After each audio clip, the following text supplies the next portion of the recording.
ಮುಖ್ಯಮಂತ್ರಿ ಸಿದ್ದರಾಮಯ್ಯ ಮತ್ತು ಉಪಮುಖ್ಯಮಂತ್ರಿ ಡಿ.ಕೆ. ಶಿವಕುಮಾರ್ ಅವರು ದೆಹಲಿಗೆ ತೆರಳಿದ್ದು ಕಾಂಗ್ರೆಸ್ ಹೈಕಮಾಂಡ್ ನಾಯಕರನ್ನ ಭೇಟಿ ಮಾಡಿದ್ರು. ಎಐಸಿಸಿ ಅಧ್ಯಕ್ಷ ಮಲ್ಲಿಕಾರ್ಜುನ್ ಖರ್ಗೆ ಕಾಂಗ್ರೆಸ್ ನಾಯಕ ರಾಹುಲ್ ಗಾಂಧಿ ಅವರ ಜೊತೆ ಸಭೆ ನಡೆಸಿದರು. ಸಭೆಯಲ್ಲಿ ಎಐಸಿಸಿ ಪ್ರಧಾನ ಕಾರ್ಯದರ್ಶಿಗಳಾದ ಕೆ.ಸಿ. ವೇಣುಗೋಪಾಲ್ ಮತ್ತು ರಣದೀಪ್ ಸಿಂಗ್ ಸುರ್ಜೇವಾಲಾ ಭಾಗಿಯಾಗಿದ್ದರು.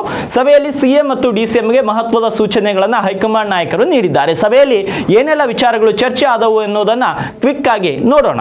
ಮೊದಲನೇದು ಜಾತಿ ಗಣತಿಯ ಬಗ್ಗೆ ಚರ್ಚೆ ಮಾಡಿದ್ದೇವೆ. ಜಾತಿ ಗಣತಿ ವರದಿ ವಿಚಾರವಾಗಿ ಜೂನ್ 12ರಂದು ಮುಖ್ಯಮಂತ್ರಿ ಸಿದ್ದರಾಮಯ್ಯ ಅವರು ವಿಶೇಷ ಸಚಿವ ಸಂಪುಟ ಸಭೆ ನಡೆಸಲಿದ್ದಾರೆ. ಜಾತಿ ಗಣತಿಯಲ್ಲಿ ಅಂಕಿ ಸಂಖ್ಯೆಗಳನ್ನು ಸೀಮಿತ ಸಮಯದಲ್ಲಿ ಪುನರ್ ಪರಿಶೀಲಿಸುವಂತೆ ಸೂಚನೆಯನ್ನು ನೀಡಿದ್ದೇವೆ ಅಂತ ಹೇಳಿದ್ದಾರೆ. ಇನ್ನು ಇತ್ತೀಚೆಗೆ ಸಂಭವಿಸಿದ ಕಾಲ್ತುಳಿತ ದುರಂತ ಪ್ರಕರಣದ ಬಗ್ಗೆಯೂ ಕೂಡ ಸಭೆಯಲ್ಲಿ ಚರ್ಚೆ ನಡೆದಿದೆ. ಘಟನೆ ಬಗ್ಗೆ ಸಿಎಂ ಸಿದ್ದರಾಮಯ್ಯ, ಡಿಸಿಎಂ ಡಿ.ಕೆ. ಶಿವಕುಮಾರ್ ವಿವರಣೆಯನ್ನು ಕೊಟ್ಟಿದ್ದಾರೆ. ಸರ್ಕಾರದ ಕ್ರಮಗಳ ಬಗ್ಗೆಯೂ ಕೂಡ ಸಿಎಂ ಮತ್ತು ಡಿಸಿಎಂ ತಿಳಿಸಿದ್ದಾರೆ. ಪ್ರತಿ ಜೀವದ ಬಗ್ಗೆಯೂ ಕೂಡ ಕಾಂಗ್ರೆಸ್ಗೆ ಕಾಳಜಿ ಇದೆ. ಘಟನೆ ಸಂಬಂಧ ರಾಜ್ಯ ಸರ್ಕಾರ ನ್ಯಾಯಾಂಗ ತನಿಖೆಗೆ ವಹಿಸಿದೆ. ತನಿಖೆಯಲ್ಲಿ ಪಕ್ಷ ಮೂಗು ತುರಿಸಲ್ಲ, ಜನಪರ ತನಿಖೆ ನಡೆಯುತ್ತದೆ, ಬೇರೆ ಯಾವುದೇ ವಿಚಾರವನ್ನ ಚರ್ಚೆ ಮಾಡಿಲ್ಲ ಎಂದರು.